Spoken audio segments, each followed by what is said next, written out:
یار بڑے بڑے جلیل القدر نبی، پیغمبر، رسول حضرت ابراہیم خلیل اللہ علیہ صلاۃ وسلام، جن کو نار نمرود میں گرایا جائے تو اللہ کہے یا نار کونی بردم و سلامن علی ابراہیم، اے نار نمرود سلامتی والی میرے ابراہیم پہ ٹھنڈی ہو جا۔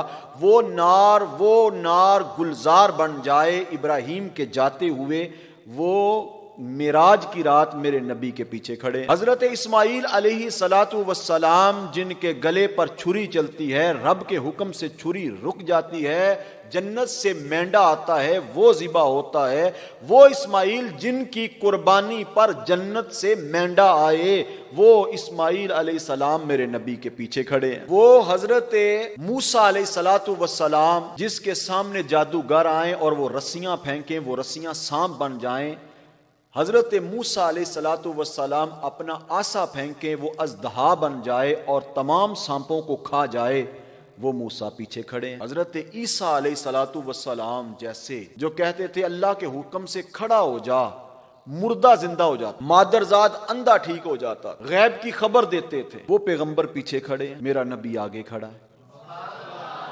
وہ حضرت یوسف علیہ الصلاۃ والسلام، جن کے حسن کے چرچے تھے، یہاں تک کہ مصر کی عورتوں نے اپنے ہاتھ کاٹ لیے، وہ میرے نبی کے پیچھے تھے۔ پتا چلا کہ تیرا نبی سب سے زیادہ علم والا ہے، تیرا نبی سب سے زیادہ حسن والا ہے۔